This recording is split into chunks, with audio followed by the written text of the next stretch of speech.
Welcome to the Albuquerque Journal's Fast Break High School Basketball Show with your host, James Yodice.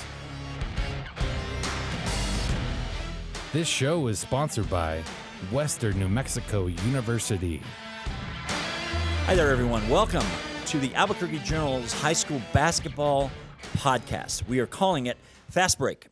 I am James Yodice. I'm the high school sports editor at the Albuquerque Journal. For those of you who are watching our prep football, our final prep football podcast of the year, you'll notice I'm wearing the same shirt. That's because we're doing both of these podcasts in the same day. I'm not wearing the same shirt on a different day. So we are excited to begin a high school basketball podcast, which we're going to continue most every week during the regular season. I'm going to take a week or two off during the holidays, but this will pretty much be a weekly thing throughout the high school basketball season. So welcome. I hope you enjoy it. Before we get started, I should mention, if you're watching this and you have any ideas or suggestions or feedback for me, please, I want to hear it, positive or negative. You can reach me at my X account, formerly Twitter, at James D. Yodice. My email address is on there as well, jyodice@abqjournal.com. If you have any feedback at all, send it to me. I'd be glad to hear it. Any constructive criticism you have or comments that you have, fire it my way. Maybe something that you'd like me to talk about, someone, some team. Let me know. More feedback, the better. So ostensibly, this is going to be a little bit different than the football podcast that we have been doing. The podcasts are going to feature many guests during the course of the season. I'm going to try and have a guest in every week, pretty much for the course of the basketball season. This is going to be one of the few, if only, podcasts in which it'll just be me. I hope to bring in athletes, coaches, officials, anybody that has an interesting slant on high school basketball. We're going to try and hit a lot of different things over the course of the next, 3.5 months leading up to the state tournaments, which I believe this year are actually on the third Saturday of March. Usually it's the second Saturday. The calendar is a little bit off this year. So the state basketball tournament, I think, ends around March 16th, I believe. So, let me know. If you have feedback, suggestions, anything, just come at me, let me know. So what we're going to do today, we're going to preview, as best I can and as quickly as I can, the 2023-24 season. It's Tuesday afternoon as I record this podcast. The metro area is getting a lot of games underway tonight. And teams around the area are going to be rolling out their openers slowly over the next few days. Some teams won't be opening until the end of the week because they wanted to have more practices leading up to their first game. You have to remember, the first day of basketball practice was only 8 days ago as I sit here. So they have not had a lot of time to get their teams ready, considering that there's a Sunday in there, plus the Thanksgiving holiday. They have to do tryouts. So a lot of these teams have not had a lot of time or chance to do many constructive practices. So that's why some teams are opening later in the week. They wanted to have a couple of extra days to work with their teams. So we do have quite a number of games going on. Tuesday night, by the time you see this, the Volcano Vista boys, the two-time defending state champion in 5A, will already have opened their season. We're going to get to the boys second. We're actually going to start with the girls, and we'll get to the boys next. So bear with me. I'm going to bounce around a little bit, but I'm going to try and paint a sketch of what feedback I got from visiting with dozens of coaches over the last couple of weeks leading up to basketball season. We'll start with Class 5A. The Hobbs girls have been in the state championship game 6 straight seasons. Hobbs beat Volcano Vista in the state final last March. Those two have actually played in the last 4 title games, Hobbs and Volcano Vista. Hobbs opens as a clear favorite in 5A. Hobbs has most everybody back, and frankly, Hobbs, I don't even think has a single senior of any note on its roster. The Eagles, most of, if not almost all of their best players are juniors or younger, and all these girls were heavy contributors in winning state last March. So we start with Hobbs and Coach Joe Carpenter. This is a team that's going to be just very dangerous, and I believe they're coming back up for the Metro tournament in January, a tournament they won last year. So they'll be an exciting team to watch. They've got some fantastic players: Kendall Cunningham, Brett Clay, Bryn Hargrove, and others as well. So this is going to be a team that everybody is chasing. Hobbs, as I sit here and record this, they've already actually played their first game outside the state against a team from Texas, I believe, that had already played about 8 or 10 games. So we start with Hobbs. here in the metro area, we've got two teams, maybe three teams in particular, that are going to be in the mix. Volcano Vista, Sandia, La Cueva. Those three strike me as probably the three that have the best chance to make some noise into March. La Cueva was a state semifinalist last year. Of course, Volcano Vista was a state semifinalist last year. We're going to start with Volcano Vista. TT Hill, Tajuan Hill, is a 6-foot senior forward. TT is a double-double kind of player, and she's coming into this year. She's dropped a little bit of weight. Her coach, Lisa Villarreal, told me she's dropped about 15 or 20 pounds. She's going to be more agile than ever, and TT already is a very highly skilled player. Great low post game. She's very difficult to defend, and now she's going to add a little bit more agility and quickness to her game, so I'm excited to see her in person and see how her game has evolved a bit in the offseason. Volcano Vista has a couple of other key players back. Mila Espinoza, their point guard, a very important player. In some ways, maybe even their most important player for Volcano Vista. She kind of makes everything run. They need her on the floor to kind of run the show. And they've got a shooting guard named Liliana Duncan who's coming back as well. So Volcano Vista does have some experience coming back from the team that lost in the state championship game. So they're going to be a factor. As I sit here on Tuesday afternoon, I believe this podcast is downloading on Thursday. So if you're watching this on Thursday, that means tonight, Thursday night, Volcano Vista is actually opening the season against Sandia, which is another one of the really good 5A teams out there. Sandia has 4 starters back, including a trio of junior guards who have been together now for 3 years. We're talking Sydney Benally, who averaged 25 points a game last year, plus Hope Giddings, who I think averaged 14 a game, and Audrey Wright, who averaged, I think, 11 points a game. Sydney Benally's younger sister, Kaya, is an 8th grader who already has a Division I offer. She is coming into the program this year as well. So you're talking about a team with 4 starters back, including Chloe Brown, who is the daughter of the Sandia boys coach, Danny Brown. So you're talking about 4 starters coming back, plus Kaya Benally. And that's going to give Sandia a great chance to win it all in March. Now, like I said, everything runs through Hobbs, but Sandia is going to have a veteran team on the floor. They've got some depth. So this is a team we're going to watch pretty closely over the next several months. The Matadors, who play, as I said, Volcano Vista on Thursday, we'll get a quick early test. We'll get a quick early idea of where both teams are. We could see them play again at the Metro Tournament in January, almost certainly. So let's keep an eye on Sandia as well. That's a team that's going to be very good this year. La Cueva. La Cueva is going to be an interesting team. Like I said, this team was in the semifinals last year. They only lost by 2 points to Hobbs in the semifinals. I think it was 44-42. This is going to be a really interesting team. Eva Love, their senior guard, has already signed to play for the Air Force Academy of the Mountain West. Eva's one of the most versatile guards out there. They have some other pieces coming back as well. Jordan Dyer, who is the younger sister of the La Cueva quarterback, Cam Dyer. Jordan is a tremendous part of this puzzle for La Cueva. She's a sophomore. She's a forward and brings a lot to the table. Tony Lucero, a shooter, she's coming back as well. So La Cueva and Coach Marissa Kogan have got some pieces in place, and Marissa told me on the phone, look, hey, with a little luck, there's no reason to think we can't win at all. And I think having played Hobbs so closely in the semifinals last year probably gave La Cueva a real infusion of confidence, knowing that they were right there with Hobbs at the state tournament last year. So we're talking about Sandia, we're talking about Volcano Vista. La Cueva are probably our 3 best 5A chances to get in the way of Hobbs winning a title. If you're talking about other teams from outside the metro area, the one name that came up the most in my conversations with metro coaches was Farmington, a team that many people believe is top 5 caliber. Farmington made it into the state quarterfinals last year. They've got a tremendous program. They've got one of their Anitiello sisters, Capiolani, coming back this year. She's going to be one of 5A's best players.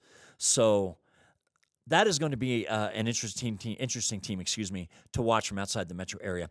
I don't want to leave the 5A conversation without mentioning Bella Hines from El Dorado, who is the state's best player. She's a 5'9" junior guard. And I wrote in my girls' preview story for the Journal that, look, if there was no Bella Hines in New Mexico, Sydney Benally from Sandia would probably easily be the best player in the state. And she's got double-digit Division I offers. Bella, has got about 24 Division I offers. She is our most national recruit and arguably the most recruited girls basketball player New Mexico has ever had. Her profile is huge everywhere, not just in the Mountain Time Zone or the Pacific Time Zone or the Southwest in general. She projects pretty much every region of the country. So Bella, who averaged 30 points a game last year, is coming back. The key question with El Dorado, because Bella did not get to the pit last year, which was kind of a bummer. I know people would love to see her in the pit. With El Dorado in that district, and they share a district with Sandia, La Cueva, and Farmington, so it's going to be tough sledding. But does Bella have the supporting cast this year to help get El Dorado into that second week of the playoffs? That's going to be a key question. Gary Ellis, the El Dorado coach, told me he feels like they have improved their supporting cast. They're older, they're more experienced, and are going to be able to contribute more on the floor for El Dorado to give Bella some help, because Bella is having to do a lot, obviously, with her skill set, and she's unguardable. I think anybody that has watched her knows that. I mean, teams have to throw 2-3 defenders at her frequently to try and slow her down. So El Dorado is going to be a story I'm going to be interested to watch. I'd hate to have another season in which Bella Hines did not get to play a game in the pit, and I think state basketball fans would love to see her in the pit, and I think, honestly, Bella would thrive playing in the pit in that kind of environment. So El Dorado is going to be an interesting team to watch here locally in 5A. As we move on, let's talk about 4A basketball. Gallup and Kirtland were the two teams in the state final last year. St. Pius made it to the semifinals. Hope Christian made it to the semifinals. Hope Christian graduated all its points. So Hope Christian is going to be retooling quite a bit this year. So I don't know that we can expect another Final Four run from Hope. St. Pius is an interesting team. Coach Brio Rhodey, who was such a fantastic player in her day at Rio Rancho High School. She's got a District Player of the Year coming back in Alyssa Mays, who's going to start the year sort of on the injured list. She's coming back from a torn meniscus. So I think it could be after Christmas before we will see her on the floor. St. Pius has a home game actually against Kirtland Central right after the new year. I think January 3rd. They're playing Kirtland Central here in Albuquerque. And that might be a good target date for Alyssa to get back on the floor. But St. Pius is going to need her in the final 2/3 of the season if they want to make another run at it. But St. Pius looks like a team that's ready to make some noise in 4A. Valencia is a team in 4A that made it to the quarterfinals last year. They've got a couple of their top scorers back. In fact, their two top scorers are both coming back, both who average double figures. So Valencia, which has a new coach, that's the big thing with Valencia. Ray Montoya was hired a month ago after Marty Zeller left because Marty was planning to go to Australia to possibly coach his daughter, Tage, who plays professionally in Australia. So Valencia had to make a very last-minute coaching change before the season. Ray Montoya, who was coaching boys basketball at Manzano as a varsity assistant and as a JV coach, comes in. So he has not had much time to spend with his new team. So we'll see how Valencia comes along, but that is a team certainly to watch. Another team that I think, or two other teams I think from the metro area that people are going to be watching are Albuquerque Academy and Valley. Academy returns a good bit of size. Academy graduated most of its guards. So Coach Taryn Batches told me so much depends on how their guards come along. So we're going to pay attention to that.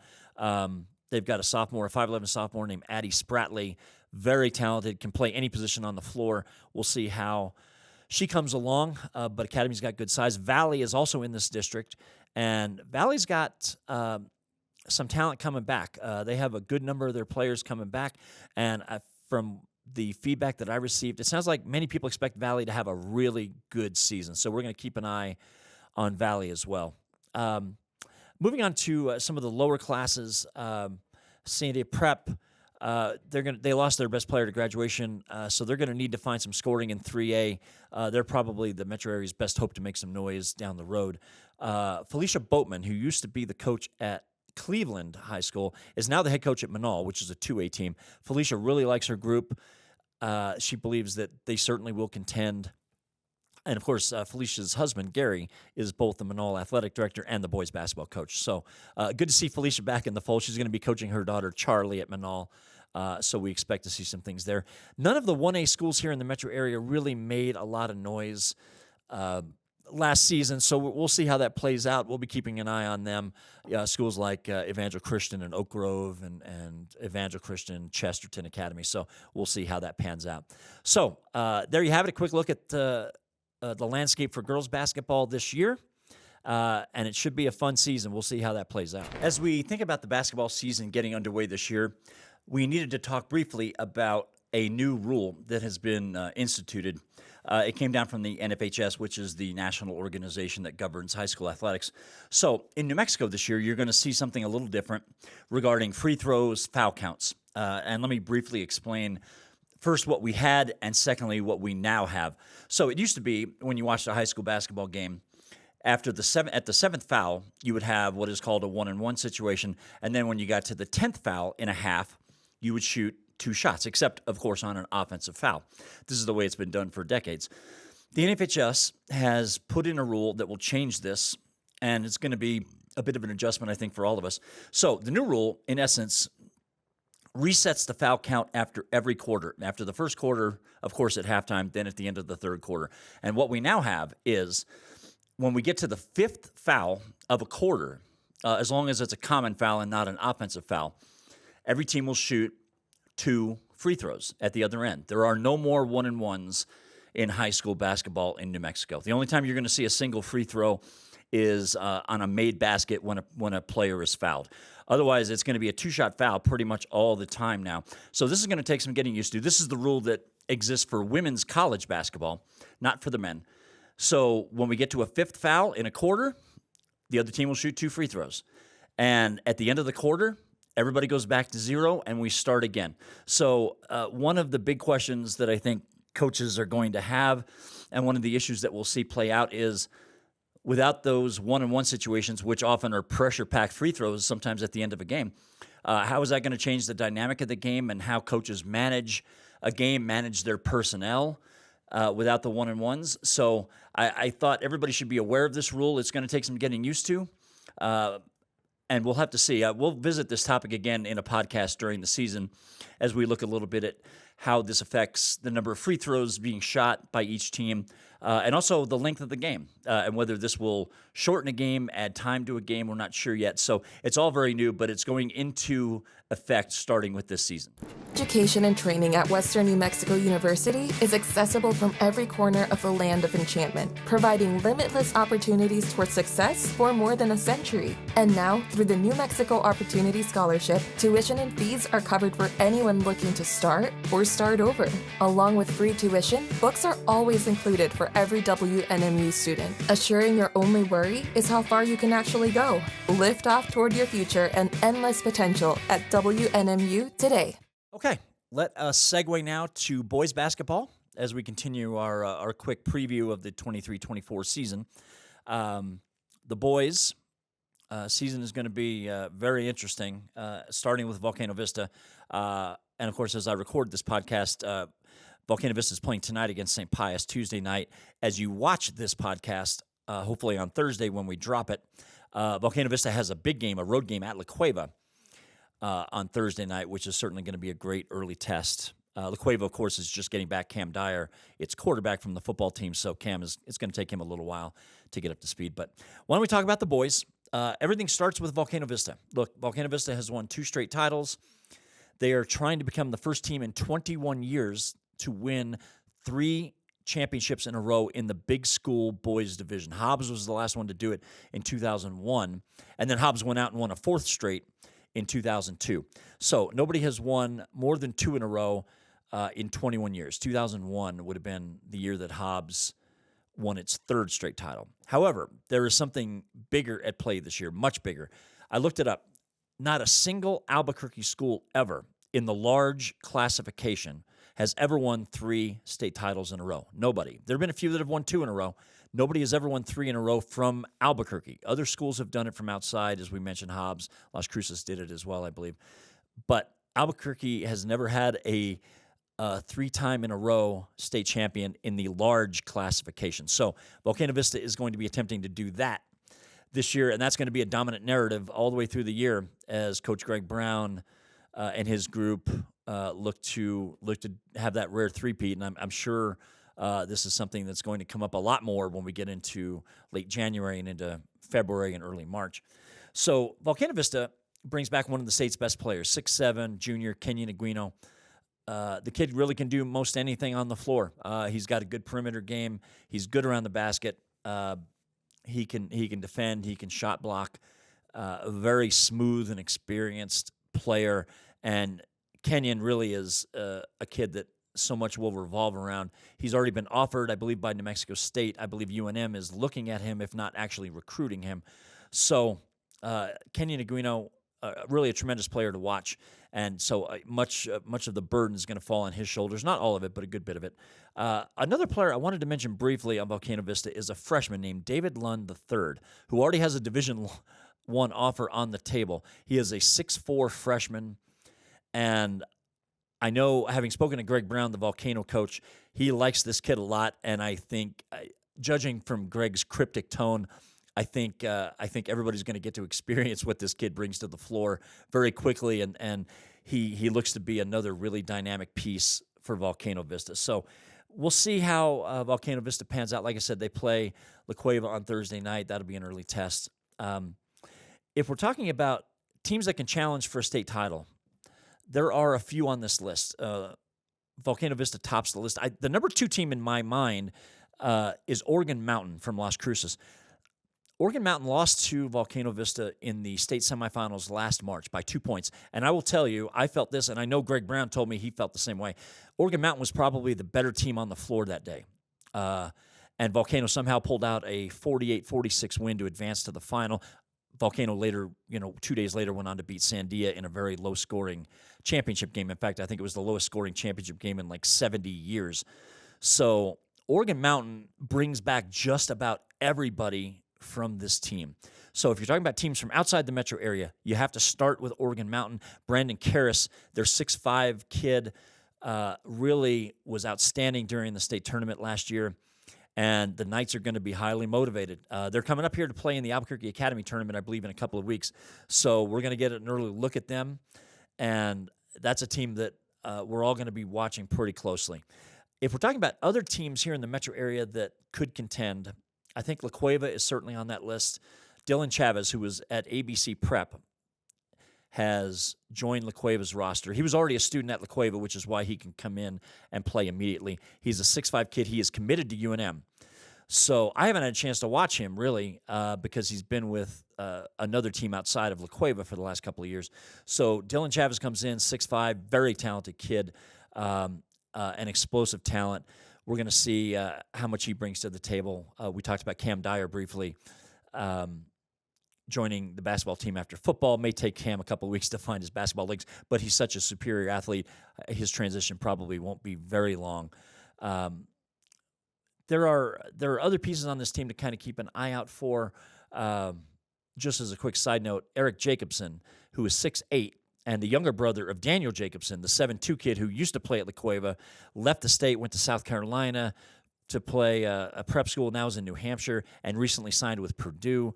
Eric Jacobson is 6'8". He's going to be on this team as well. Not sure how much polish he has yet. He's still coming along. But if he's even half as talented as his younger brother, he's going to give La Cueva a real defensive and shot-blocking presence. So La Cueva is certainly going to be an interesting team to watch in 5A. A couple of other teams, Cleveland and Atrisco Heritage. Both of those teams have fantastic 1-2 combinations returning. For Atrisco Heritage, we're talking about Latavius Morris, a 5'8" guard, and Marquise Renfro, who also plays guard. Latavius in particular is just a joy to watch. He is a remarkably quick and fast kid, very tough to defend. You cannot get it's hard to get a body in front of him, which makes him so tough to defend. He can shoot it. So he is going to be a really explosive player to watch. I think he averaged about 18 points last year, so I would expect even more things from him this year. Atrisco Heritage has some good pieces. They like this team, and I think this team has a chance to make it deep into the second week of the tournament. Cleveland has a strong 1-2 combination as well. Senior guard Daniel Steverson, 6'3". He can do it all. This kid is really smooth. He can get to the rack. He can finish very well around the rim. Makes great use of his body through traffic. He can shoot it. So Steverson is really a tremendous player, and then they have a sophomore named Remy Albrecht, more of a sniper from the perimeter. He's not a tall kid. I think he's only maybe 5'9" or so, but he can really fill it up. And when he gets going, he's one of those kids that can drop 5, 6, 7 threes on you in a game if you're not careful. So those two bring a lot to the table for Cleveland. Now, Cleveland, we should mention, of course, is starting fresh with a new coach, Zach Cole, who was coaching Santa Fe High. And after Sean Jimenez lost his job at Cleveland, Zach came in from Santa Fe, and he has taken over the Cleveland program. So La Cueva's got a leadership change. Cleveland has a leadership change there at the top with Zach, who's a very good coach. He took Santa Fe to a state championship game once. So we're going to see how Cleveland looks. That's going to be a team that's going to be on a lot of people's radars. And of course, the other team that we have to talk about is Los Lunas. Jalen Holland, and I've written about him extensively, and I think anybody watching this podcast already knows who I'm talking about. Jalen is a 6'4" junior guard, the state's best basketball player, pure and simple. He's got a dozen Division I offers, not just locally and regionally, but nationally. There's nothing that Jalen can't do. I've talked to a lot of people about him. He's got a great pull-up game. He can shoot the three. He's very physical. He can fight his way through traffic to get to the rim and create shot opportunities or kick it out if need be. He has a tough, what's the word I'm looking for? Sort of a fadeaway jumper. He can hit that as well. He's impossible to defend because he's 6'4", and with his athleticism, he plays at the high school level more like a 6'7", 6'8" kid. So Jalen, who averaged about 21 points a game last year, is going to be looking to lead Los Lunas into the pit deep into the second week of the tournament. The question I have about Los Lunas is the same one I have about El Dorado's girls. Can the complementary pieces around Jalen Holland play at a level that will allow the Tigers and Jalen to produce their best basketball? That's the question I have. We're going to see about that. Los Lunas graduated a couple of other key players off of last season's team. So we're going to see how that pans out. Travis Julian, the Los Lunas coach, I asked him that question point blank, and he said he felt comfortable and confident that the other players surrounding Jalen were going to step in and give them a lot of good minutes, give them the kind of scoring and defense and versatility they're going to need if they want to make a run at this. It can't all be Jalen Holland. Same thing with El Dorado's girls. It can't all be Bella Hines. You got to have some help surrounding these alpha players. So Los Lunas is another player that we're going to look at. I can tell you, aside from Oregon Mountain, the team outside the metro area that came up most frequently in my conversations with coaches was Farmington.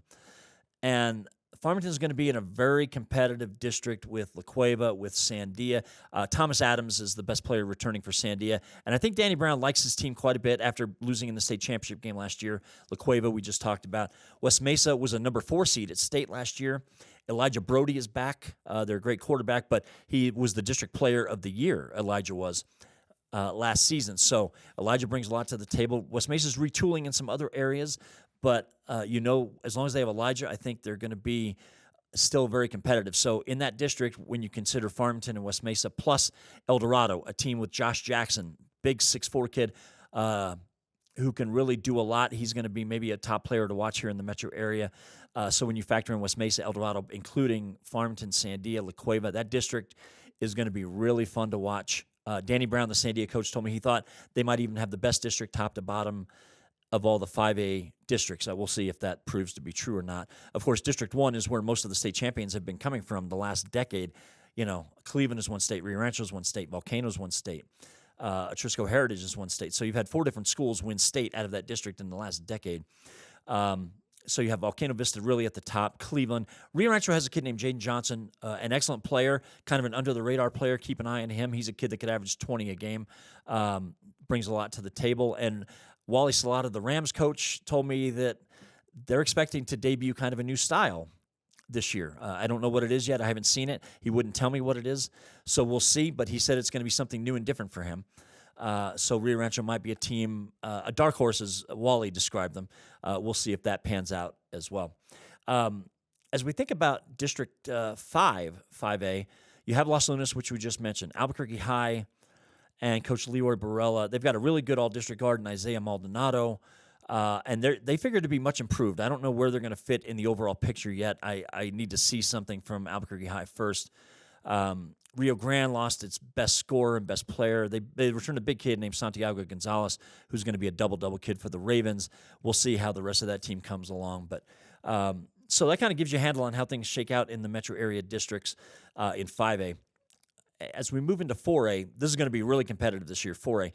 We've got a few teams, Academy, Valley, maybe even St. Pius, all teams that think they might have a shot at doing well in March.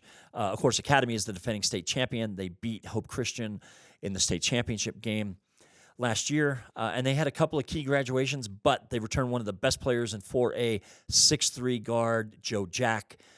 This kid can really light it up. He can go off for 30 a night. If you're not careful, he's very explosive.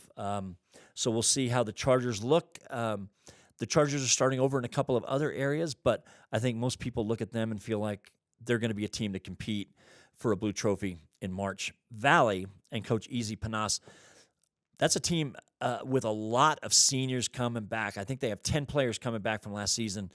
You're talking about Tyler Kozlowski and Julian Chavez, Valley's two best players on this group, who both are coming off really solid seasons last year.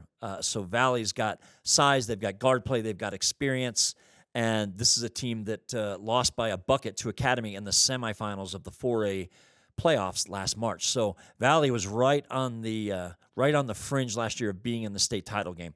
Now, Hope Christian was actually in the state championship game against Academy and got just really worked over pretty good by the Chargers in the final. Hope's a team that's going to be interesting to watch. We're going to be focusing on Academy, Valley, St. Pius in District 5. Coach Jim Murphy always will have Hope ready to go.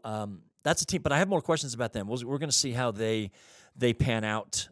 As always, their schedule is going to be pretty demanding. But Hope's certainly a team to watch. St. Pius lost some size. This is going to be a much smaller team. Coach Ryan Myers told me they graduated a good bit of their size, so they're going to be smaller. Which means they'll be quicker, should have good shooting. They should, from a tempo standpoint, they'll be okay. So I think St. Pius in that district, you have Academy and Valley in one district in the metro area, and you have St. Pius in the other, which shapes up probably as the favorite there. As we go into 3A, Bosque School almost certainly looks like the best team here in the metro area among Sandia Prep and Cottonwood Classical, that kind of thing. Bosque returns a great scoring duo, Cooper Houtow and Kyle Morris, who averaged about 40 points a game together last season for the Bobcats. And Bosque returns most everybody off this team. So their coach, Clifton Davidson, told me, he loves this group, and he feels like they're going to have a chance to make it all the way to the final day of the season. So we're going to keep an eye on Bosque. That's a good group. Sandia Prep has a new coach. Sandia Prep has been a factor in the 3A bracket for quite a few years. They have a new coach in Damian Segura, who led St. Pius once upon a time to multiple state championships. Damian was an assistant at Sandia Prep last year. Now he's moving into the lead chair. They're going to be retooling a bit. I still think Sandia Prep's going to be very competitive, but they lost some of their key players. They were a big team. They were like 5A big last year. That was a big group. They've graduated a good bit of the size off that team and experience off that team. So we're going to see how Sandia Prep pans out. And of course, they're in the same district with Bosque, so we'll have a better handle on things by the time they get together. As we move into 2A, Manal, Gary Boatman, we talked about his wife earlier, Felicia, who's coaching the Manal girls. Gary loves his team. He wouldn't tell me much about individual players, but I know Gary feels like he's got a team that's going to have a chance to contend on that second week of state into March. He's got good experience. They've got size, athleticism. They've got good guard play. So Manal in the 2A division is somebody we want to watch closely. And lastly, I wanted to mention Legacy Academy, which is a 1A school. Marty Zeller was coaching Legacy last year. He left to go coach the Valencia girls, and then Marty left Valencia to leave for Australia. Brian Joyce, the former La Cueva coach, has come in, and he's going to be coaching the Silverbacks this season. So that is going to be an interesting team to watch. Legacy was in the state tournament last year. We're going to see whether they take another step forward.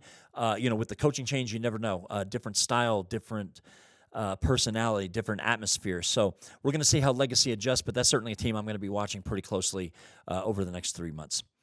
So that is a very quick sketch of how the boys basketball season shapes up. We've talked about the girls. We've talked about the boys. like I said, as you watch this on a Thursday, the games have already begun. We'll have a lot of tournaments in December in which a lot of excellent teams are going to be converging on the metro area for events, and we'll have a chance to get out and watch and kind of observe and evaluate some of these teams. Anyway, I appreciate you watching. Once again, this is the Fast Break. This is going to be the name of our high school basketball podcast. You'll be able to find it at abqjournal.com. You'll be able to find it on YouTube. And as I said, we're going to be doing this a little different than football. More guests. We're going to talk a lot of different topics. We're going to expand a little bit, not talk so much about individual games, though that'll be a little bit of a part of it. So I appreciate you watching. You can find my podcast, my football podcast. The last one of the season is available. Jeff Grammer's podcast, which many of you are familiar with, his podcasts are certainly available on the same platforms. And as always, we encourage you to read, hear, watch. Thanks for your time, and we will see you soon.